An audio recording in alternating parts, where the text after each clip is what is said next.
Once upon a time, in the steamy, chlorine-scented heart of Walt Disney World, a water park rose from the wreckage of the legendary Typhoon, which we talked about on a previous show as far as the backstory of Typhoon Lagoon. And it opened in 1989, along with all the lazy rivers, body slides, and one ridiculously aggressive wade pool that owes me some sunglasses.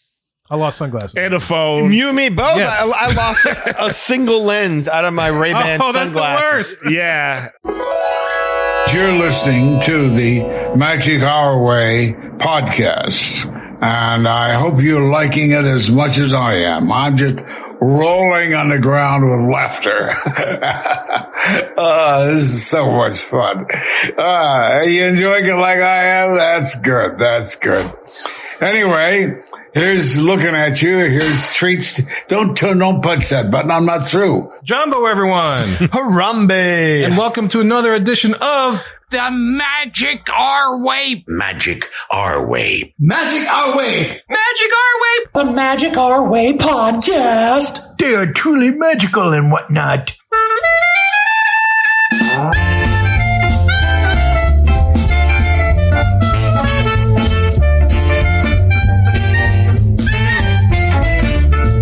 Asante Sana, everyone. You're listening to the Magic Our Way podcast from New Orleans, Louisiana. And on this show, we invite you to feel the libations. Feel it, feel it. We are artistic buffs and not artistic cream puffs. This is the show in which every opinion is welcome. MagicOurWay.com is where you can find us. In this episode, we explore a little Disney history in an episode I call Disney Watersports, 3 of Disney's defunct wet experiences. And look, this isn't your typical polish, practice, pixie dust, and Disney podcast. No way. We are not in Universal Epic Universe every day letting you know that guests should now continually wear shoes on Stardust Racer's roller coaster, even if they are loose sandals. That's right, Kev. We're just here to drink, talk some Disney, and be like water, my friend.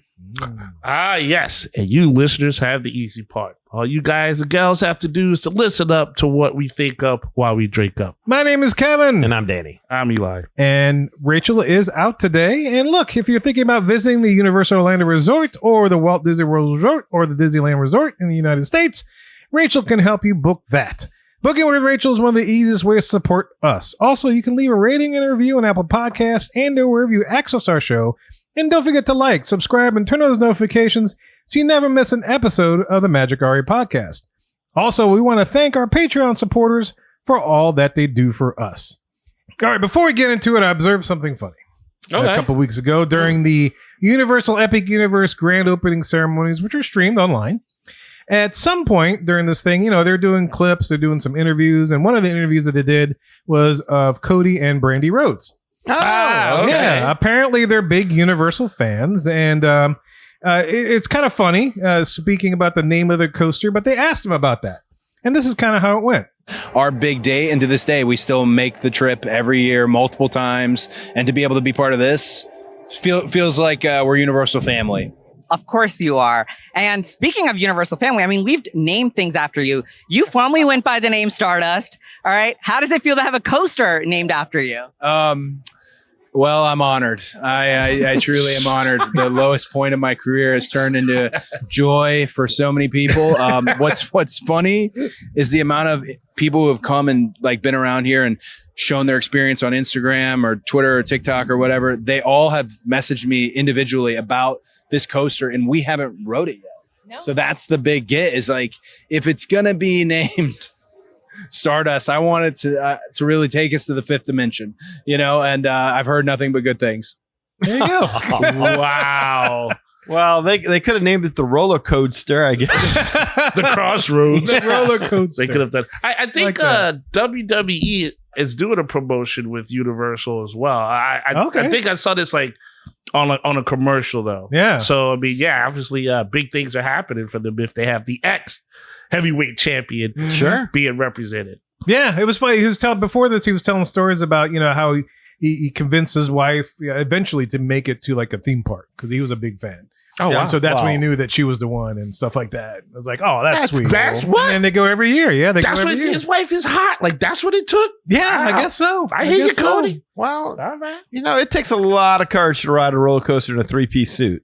I know. No kidding, right? I know. If he said, Especially if how hot it is down there. Exactly. I thought that was Exactly. funny What is this, too. June?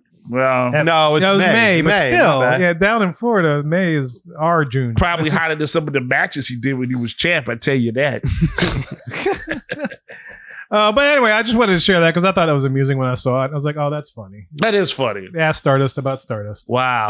Aw. Yeah. Such a past. Yeah. So look, y'all, enough of our jibber jabber. Let's go discuss Disney's water sports.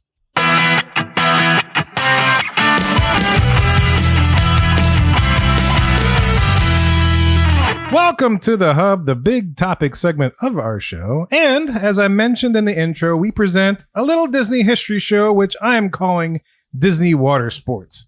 What fun in the parks. Well, that's Yes, a I good know. time. Yes, different. And outside of the parks. And outside of, yes, absolutely. You could do that. There's plenty of those.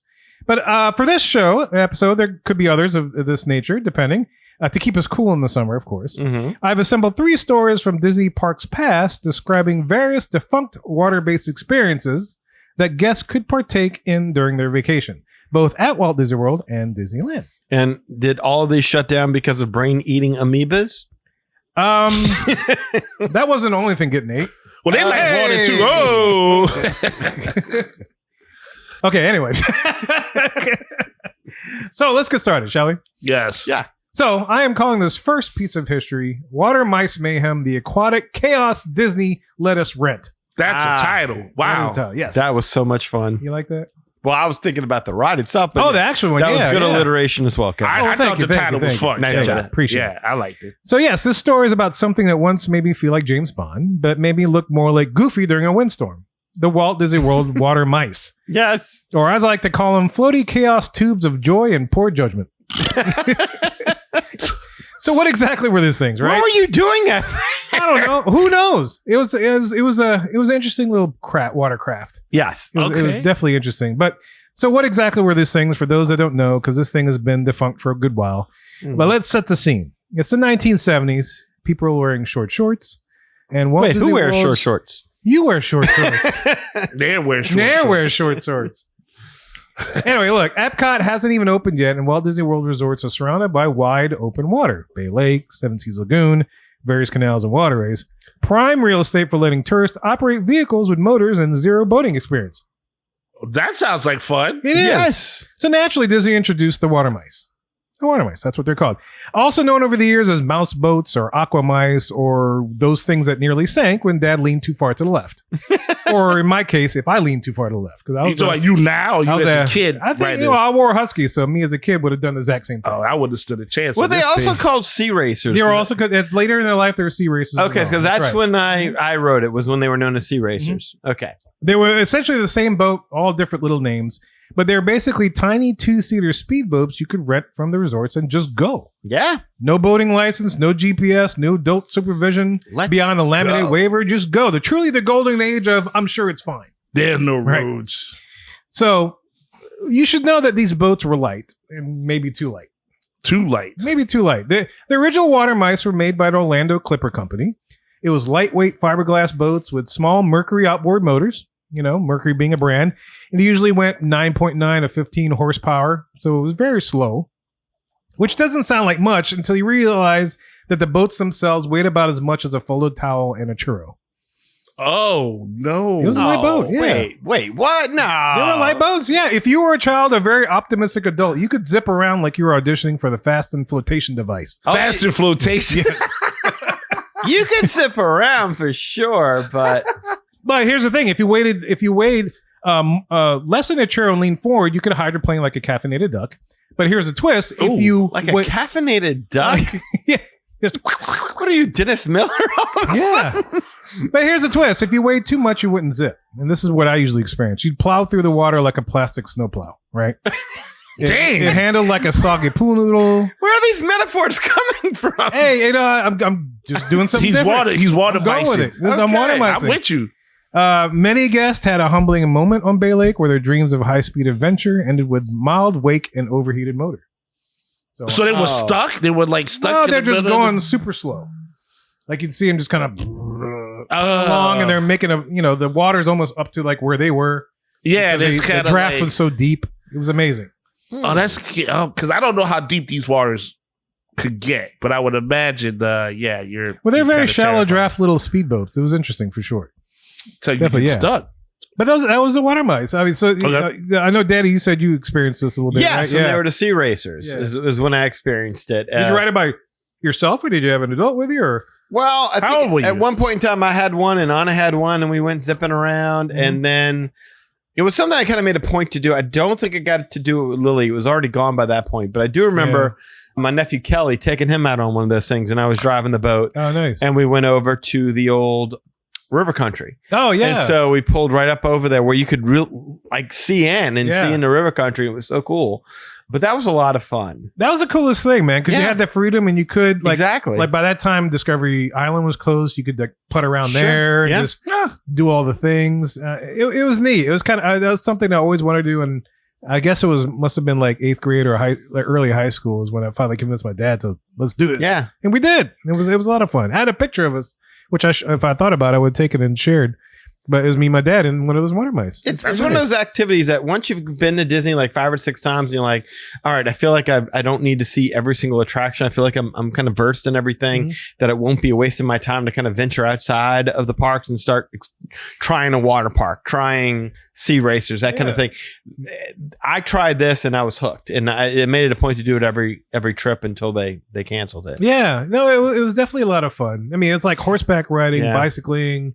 And there wasn't Boating. there wasn't very many people out there. No, To my No. memory, I mean, maybe 3 or 4 boats max. yeah, Is what I would see when we were out there. which was nice. Yes, but Yeah. there were still incidents. Oh, I'm sure. Yeah, which is it's fun. It was not all Wait. fun in the sun. Wait. This Well, I'm only sure has- some people played bumper boats with like Oh, their absolutely. friends while they were doing this thing. Because Oh, you could get some speed going and you hit those waves too. Oh yeah, you Yeah. can definitely hit the wave. Oh, you with got your to do a friends little and just do all launch. this It's not stuff. like they were really waves, but like your wake is what I guess what I would say. Like Yeah. you circled around and hit the wake of another boat. Like you could get a little air. yeah, Yeah, definitely could. That's cool, but not cool. air mouse. Yeah, because there's of course with That's Mighty such, Mouse. with such freedom, there's like responsibility, right?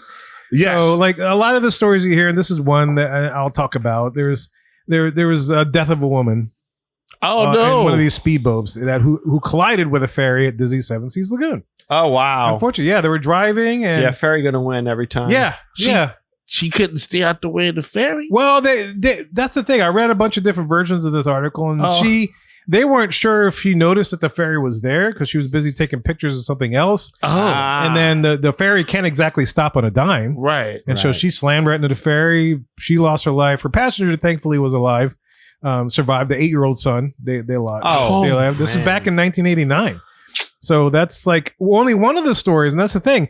Not only did I find that story, but also saw a similar story running to a ferry or some other vessel in 2002, and as late as 2010. You Oh, know? wow. So a lot of these accidents definitely happen. So, having guests in a free floating vessel around property maybe was not a good idea.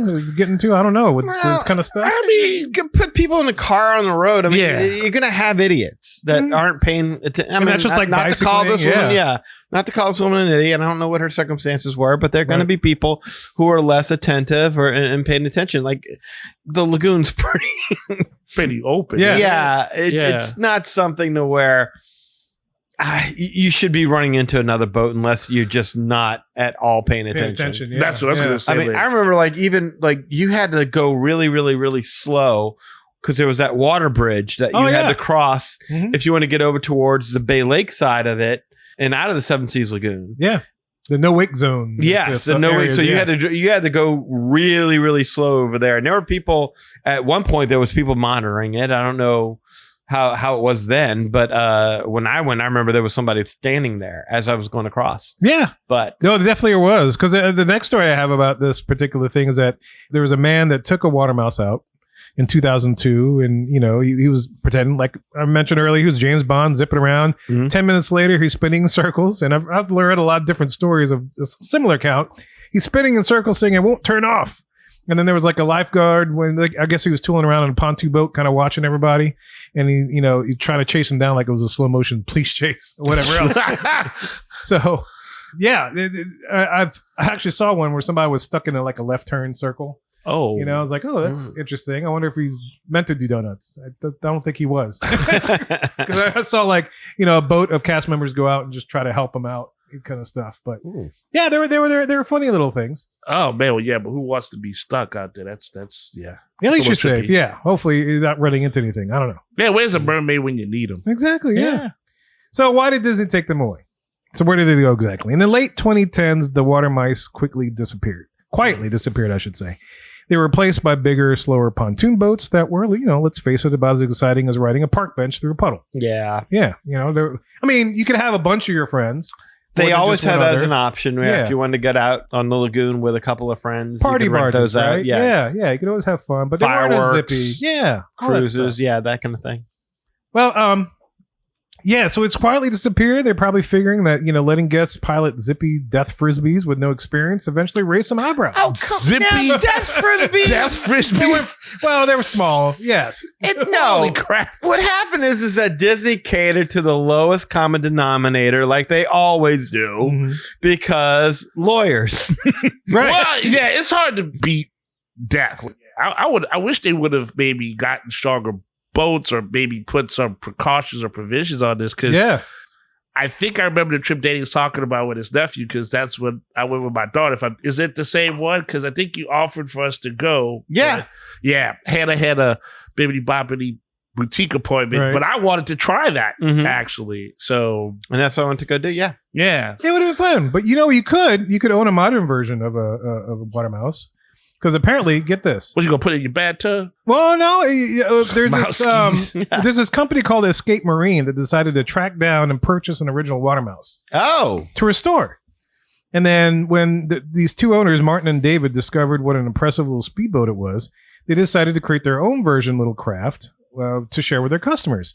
So they had a bunch of different improvements like buoyancy, and there was less weight over the stern, so it could definitely have better handling and performance. Oh, was this Tim the Toolman Taylor? Yeah. They call it the Pocket.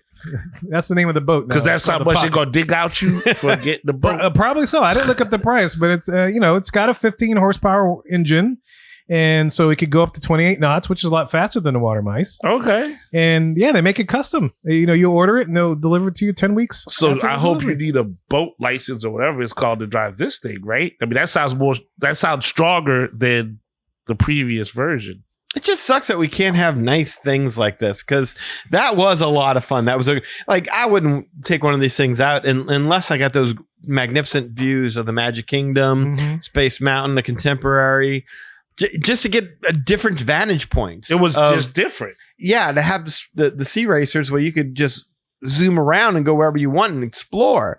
That was so cool. It was really neat. was so Yeah. cool, and it's a shame. Because good things like that aren't meant long for the world, because sooner or later, dummies will do something Somebody will stupid ruin it. and a lawyer will go, it's not your fault. It's their fault. Money.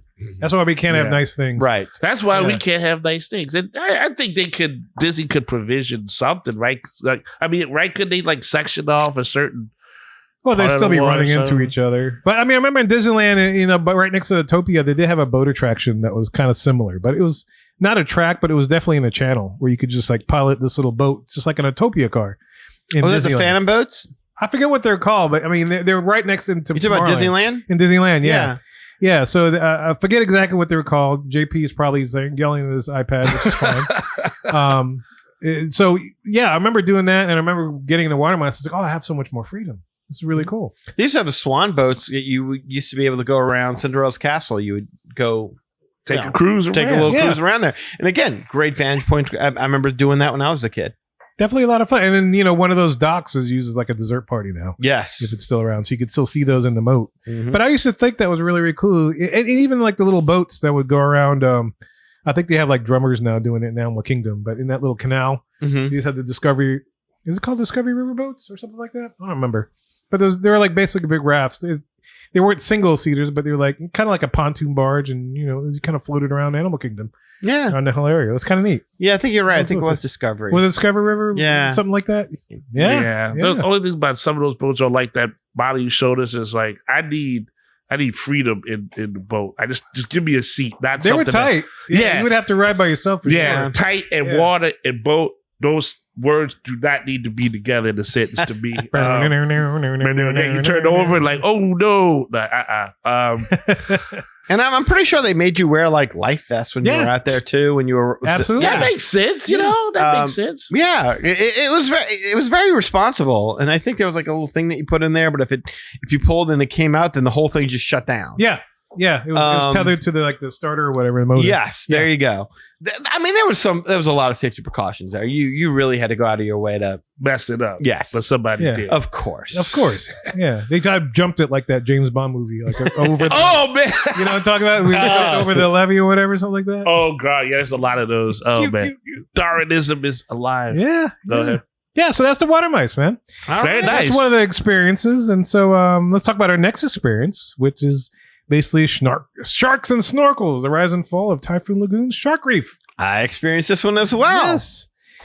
So as you can tell, for the story, we traveled to Danny's favorite water park, Typhoon Lagoon, in which we discuss one of Disney's wettest, weirdest, and most oddly terrifying or satisfying, depending on how you look at it, attractions.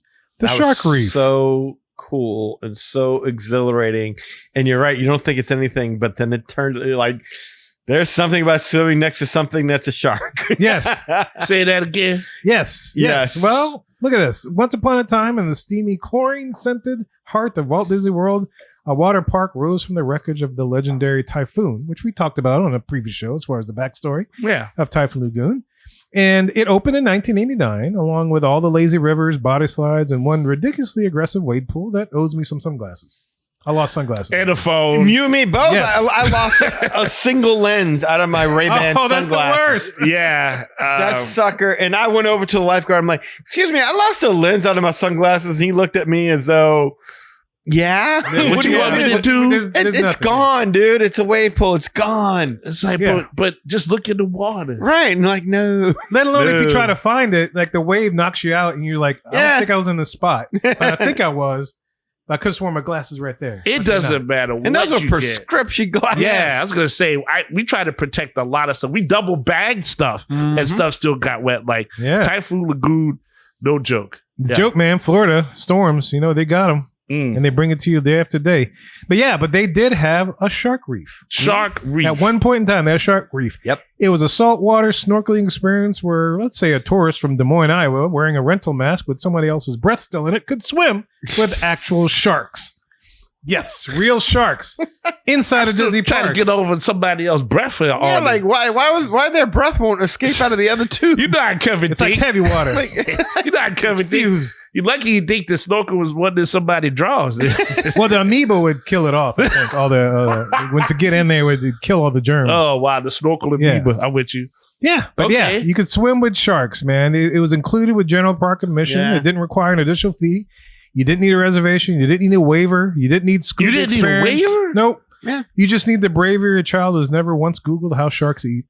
Okay, wait. So maybe I'm not picturing this properly. I want to make sure I understand this. You mean to tell me you're going to put on a snorkel and you get the same body of water where there's a shark is just swimming around? They gave you a snorkel, a mask, and a floaty vest that made you look like a French you're not swimming with Jaws. Yes. I mean, it's like baby sharks. They still bite? They did not bite.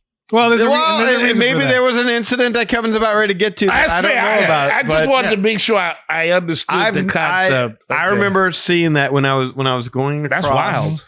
And seeing the sharks, I'm like, please move from where I'm going. Please move. And they always would. They always would vacate. But I mean, it was nerve-wracking because I have a phobia of touching a fish. Like I hate the idea of even touching a live fish. And the sharks, they weren't big. They were not that big at all. Like what you see at the aquarium. But I used to work at the aquarium, so instinctual. I mean, you see it, and all of a sudden you're like, because you think shark. Yeah, but it's a decent size. If it's what I'm thinking. Well, here's what it is: 3 to 4 feet. You'd step into about a 362,000 gallon saltwater tank. With temperatures can be best described as like some kind of Alaskan glacier. It was cold. Yeah, it was definitely cold, and it was noted that they averaged about 68 degrees Fahrenheit on average, regardless of what time of year. It was brisk. It was you got the headlights turned on the minute you stuck in. Oh yeah, he was like, "Whoa!" Yeah, Kevin just went goofy. I know. Yeah. I'm not trying to blow out the microphone laughing. Oh, no, it's all good. But yes, Eli, you did swim with nurse sharks, rays, and tropical fish. That's what it was, nurse sharks. Okay, so Ray, okay, that's cool. If you were lucky to see them, because sometimes I know when you hit it and you had your, it's hot Florida and you go into the cold water, the goggles would fog up because you're like, wait, where are the sharks? I can't see. And you can't go too far under since you got to snorkel. You got the snorkel, Right. Yeah. And they're trying to simulate the idea that you're snorkeling. Yeah. Like if you went to the Caribbean, you're snorkeling and you're checking out the coral reef, I guess you would say. Yes. That's still fairly, it's controlled, but that's still fairly intense. It was a very unique and very well thought out experience. Like, wow, that's really ambitious. So of course it didn't last. I'm gonna say ambitious, that's not the word I would use, but I get that. I thought it was great. I mean, I did too. No cast members jumped in with you to make sure. No. I mean, they had the lifeguards, of course, which are they all had over the people park. all around the pool watching you. But not in the water? Not in the water. Like there was a point there, and I may have said this on the show before, but there was a point there where, I mean, when we went, I want to say Lily was like 4.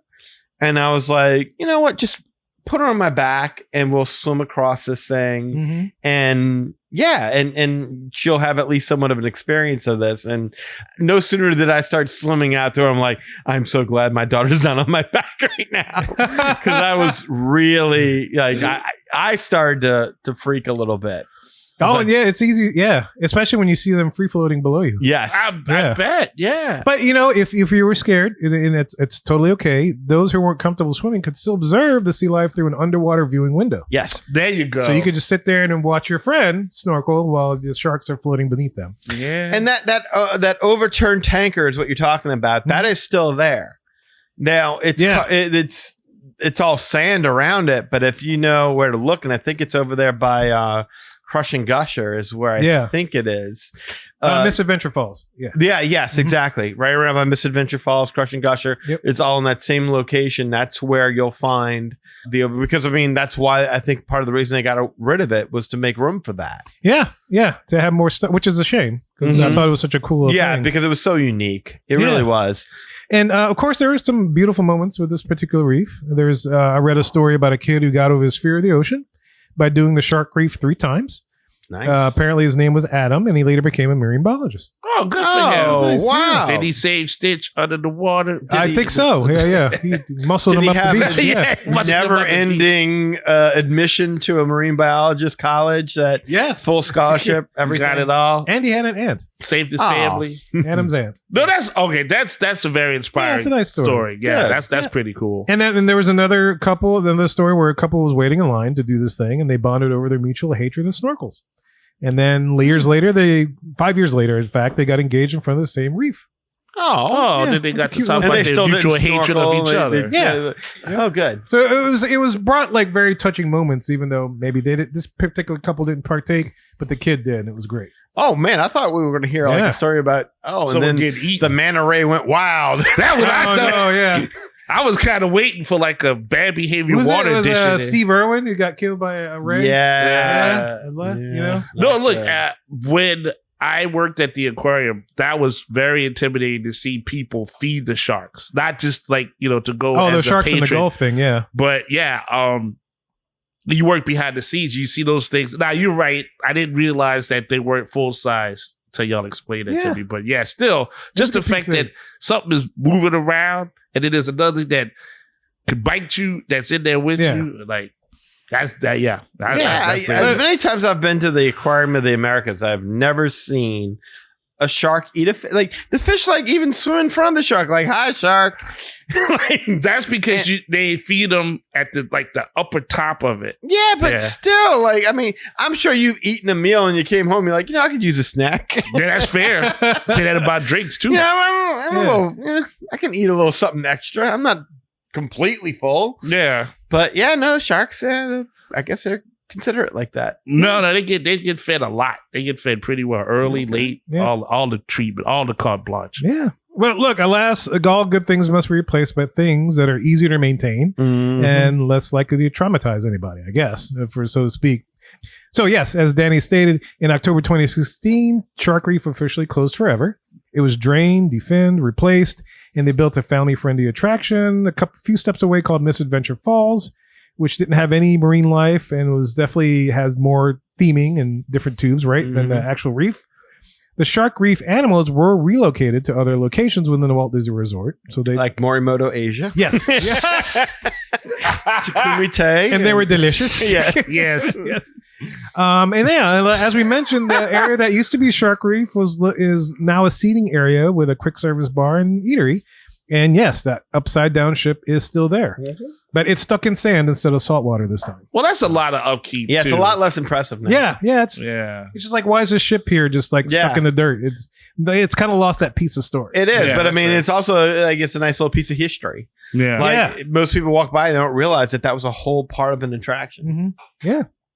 Let alone the entire history of that place with the storms and the different damage that the storms have done. Yeah. But yeah, man, the piece of Disney Pass was gone. But we got a couple of fun facts. Oh. So if you're curious about the shark reef, the sharks were nurse sharks and leopard sharks, which are mostly Leopard harmless. sharks. Okay. Yeah. Okay. Yes. They're mostly harmless, but they don't actually try to eat the tourists. And emphasis on mostly. And this I can vouch for because I used to volunteer at the aquarium. And so I would always work the shark petting pool. Okay. And so nurse sharks, I mean, they feel like sandpaper. They don't really eat like regular sharks eat, like lemon sharks or, sharks that you always think about. They're great whites. Yeah, they're ground dwellers. They usually just suck off debris off the ocean floor and they kind of suck in their food. There's like no teeth you can actually actively touch unless you shove it right in their mouth. Nah. Which you shouldn't do anyway to anybody. Not without consent. Not without consent. That's right. Yeah. That's right. The rays they took the little barbs out, so they were safe too. So they could float around. That's cool. They were debarbed, so you were good.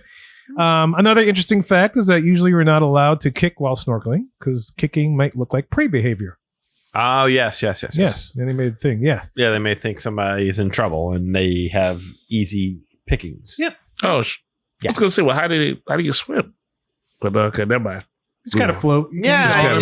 Because you're literally just kind of floating on your stomach and you just right. And the way you kind of move along, if I remember, there was like a jet stream kind of thing that kind of pushed you. Yeah. Okay. Yeah. So you didn't have to really do much effort. It was actually pretty nice. Oh, well, I did. All right, that's It was like a lazy river, but you're not in the tube. Lazy there river. you go. That's a good way to put it. Yes. Okay. So it kind of moved you through to keep people going through the train. And there's other creatures watching you that won't eat you, but they watching you. Yeah. Right. Yeah, that's talking a big about difference. you. Yeah. And like, look at that fool hanging out there. Wish he'd kick his legs. Yeah. Hungry.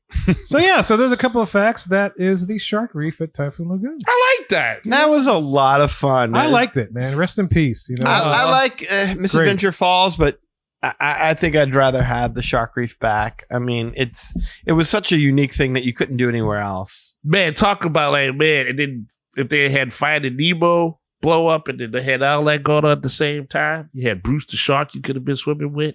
And that's the thing. It's like you can't experience this anywhere without an extra fee. Right. And Disney has this like part of the admission. It's like you could just easily snorkel. Wow. I mean, you could do it on the Disney cruise, but I mean, the Disney cruise is not exactly cheap.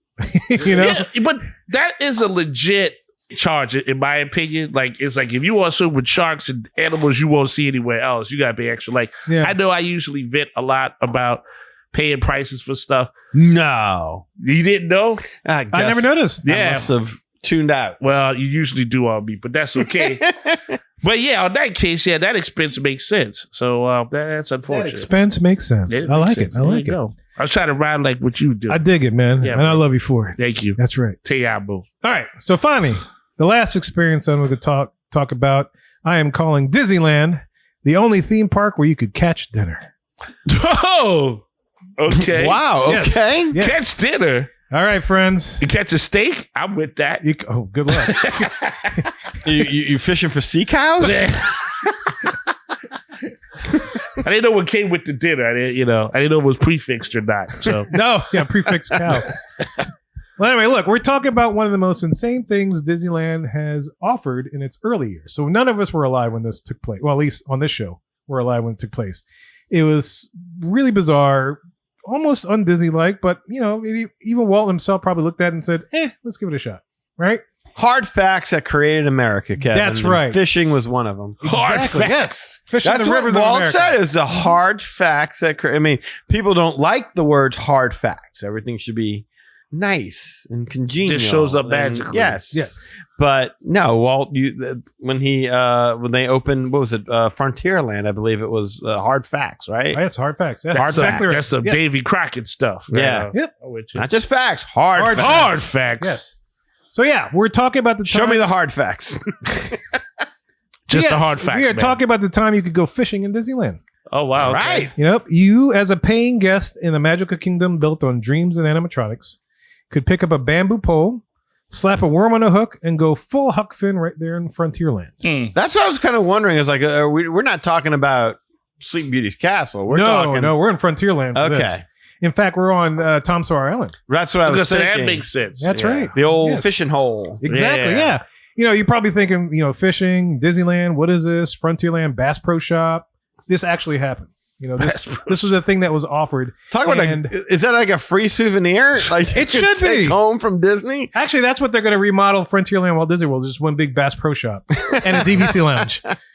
You have the big yellow sign or whatever else.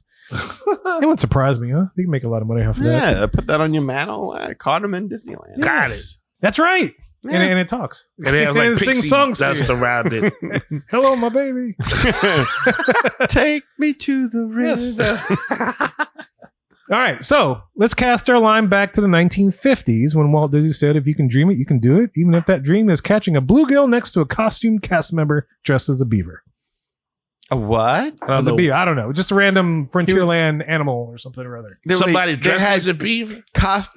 Cast members were dressed as beavers? It's just a figure of speech. I was going to say, because there was two ways to take that. And I thought you were taking it in the way. I was like, who's a famous Disney beaver there of was the no 1950s? Disney. No, I thought you Just was going to random say Frontierland like type beaver animals something. or whatever else. Okay. Yeah.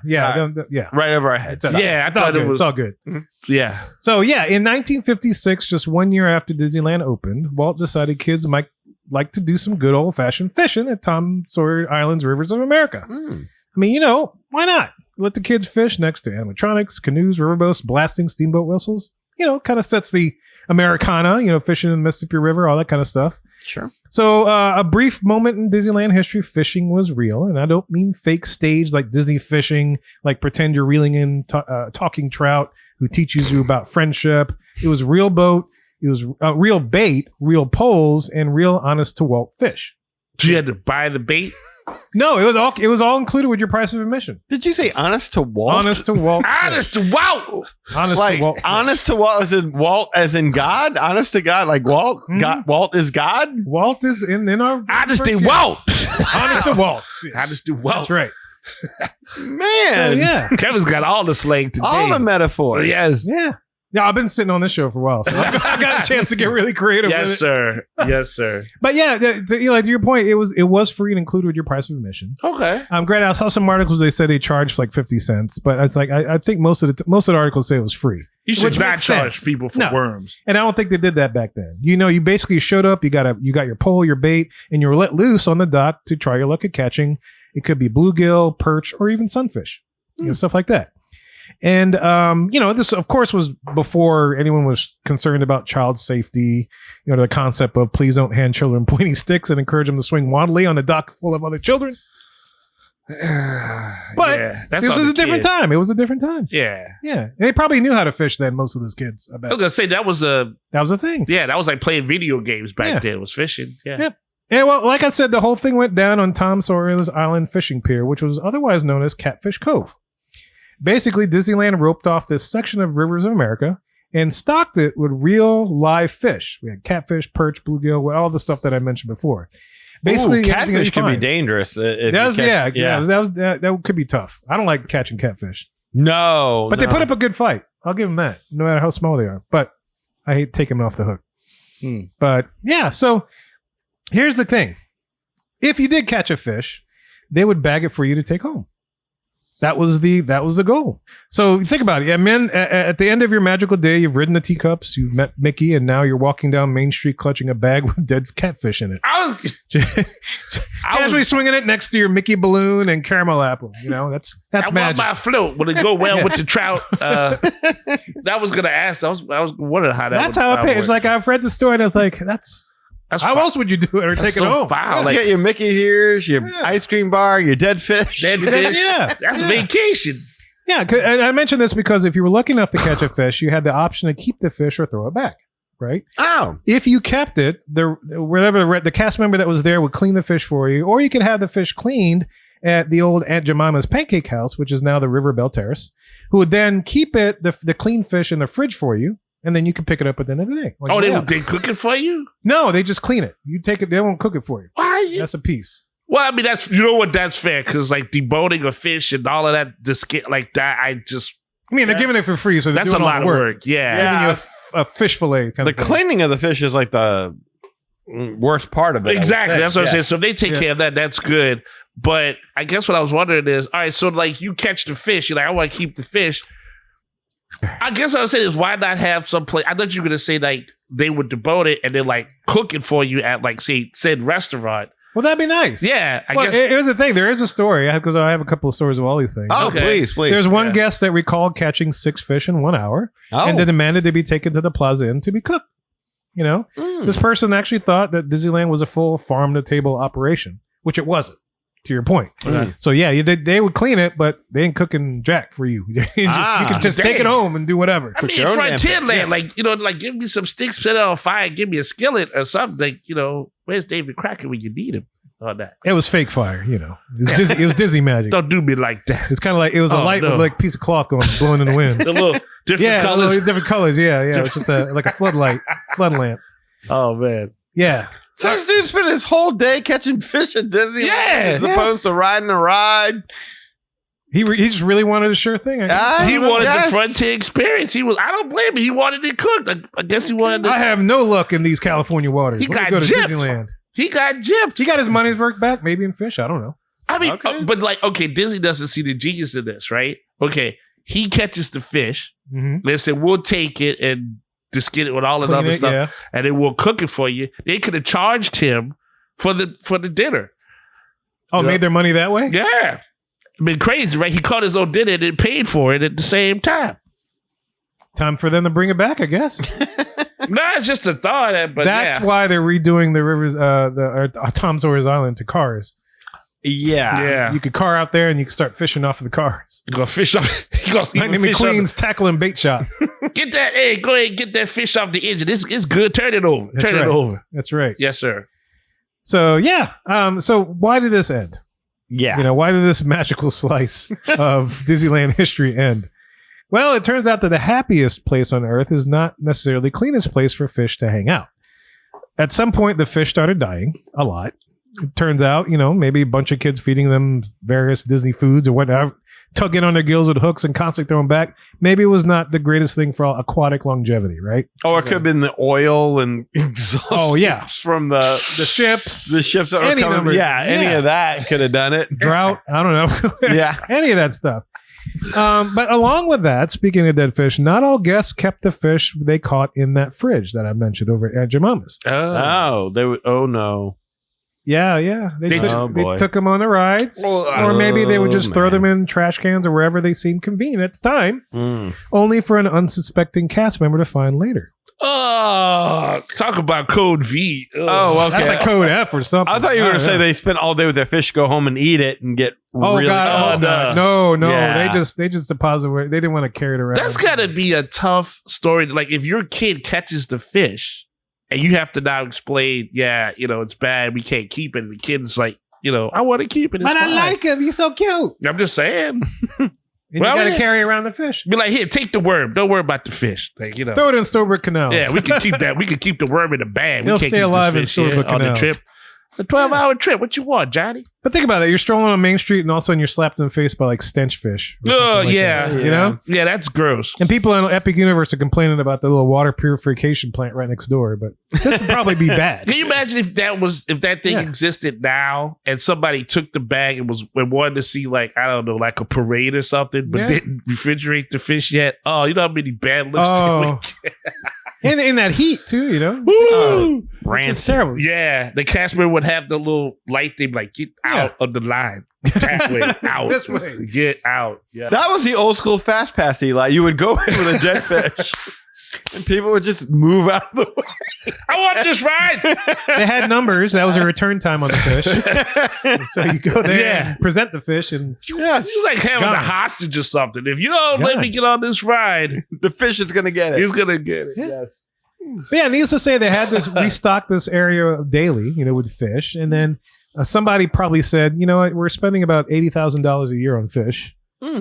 So, needless to say, with that cost and you're not getting anything in return, they quietly closed down. Because as I said, they didn't charge anything for this. I get that, but Definitely an end of an era. Yeah. Yeah. That's tough. But, like some of the resorts, you see people fishing. What you call it? You would they got those fishing adventures. Yeah. Yeah. Yeah, for sure. Charter things. Yeah. Yes. So, I mean, they're still fishing in Disney, just not in the not parks. in the park. Yeah. Totally immersive thing, that they had going on there, which I thought was kind of a cool concept. It was. I think so. But the fishy part, it would have been nice if they cooked it for you, or Aunt Jemima did something. Sure. Or at least said, look, you can catch them, but you got to release. Yeah. Something like that. I'm with that. But release. I think that might have helped with, like you said, it done in Tom Sawyer Island. I mean, we've done past shows. We basically said that area was dead. Something like this would have gave it a nice nostalgic kind of feel. Yeah. To say, hey, look, you don't have thrill rides here, but you can hang out with your family, talk about Chill your vacation, time, fish, something like that. Have your tea plant or whatever, gut it for you, cook it in the back. I don't know, but barbecue it. Yes, you would have something different with that. It would have been a good use of the property had this estate. Again, it was definitely a different thing that they had in the parks that you couldn't find anywhere else. Sure. Like the shark reef, or outside of the parks, you had the water mice. Just things that they could freely do and immerse themselves in experience. Yeah. And these particular water sports are now gone, unfortunately. I don't know. I feel like we've lost a little bit of the adventure.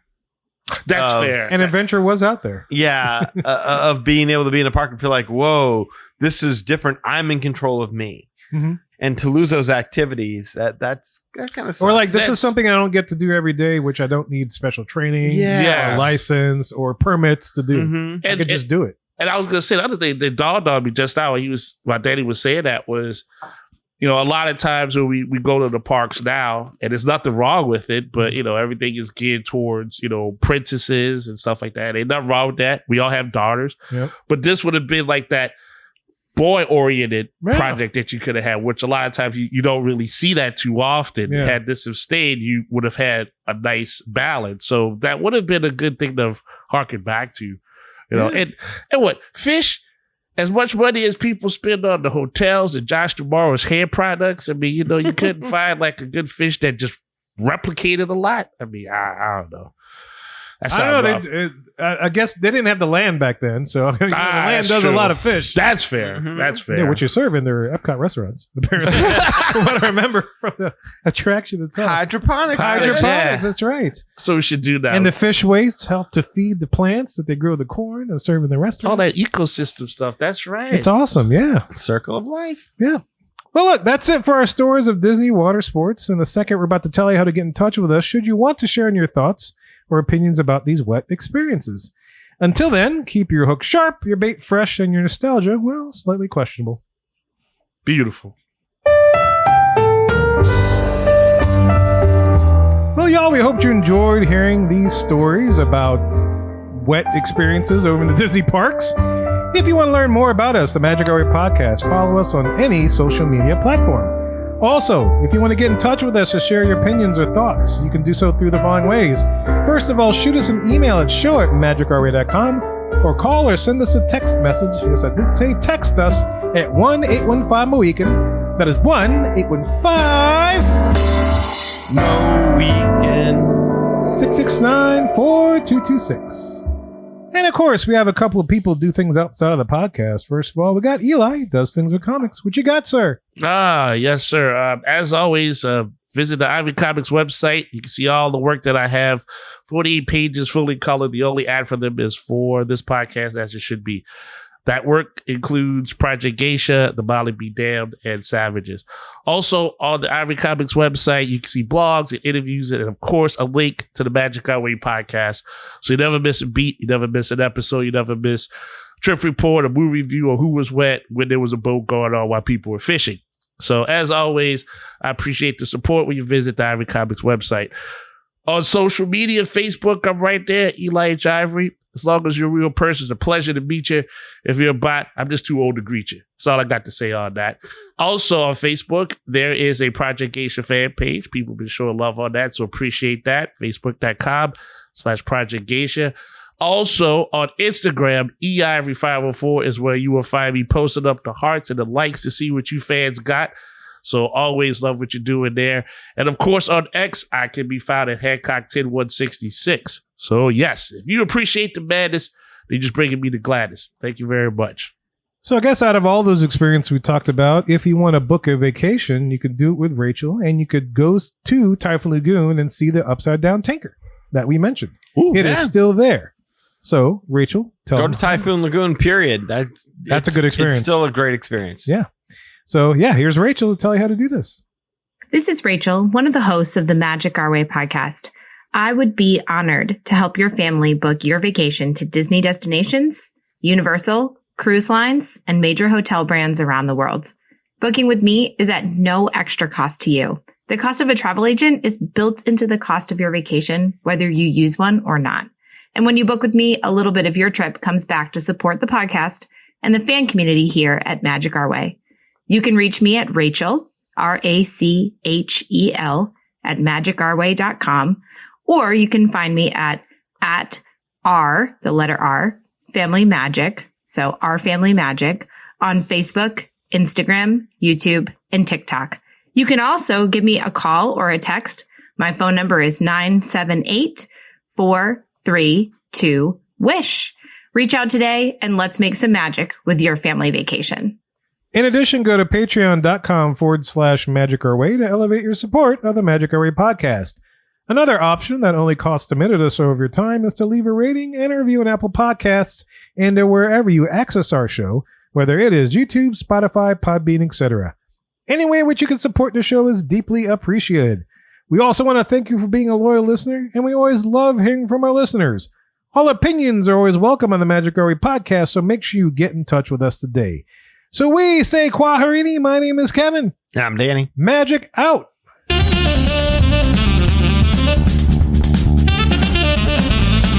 All right. Nachos are on plates. And yar. Bye.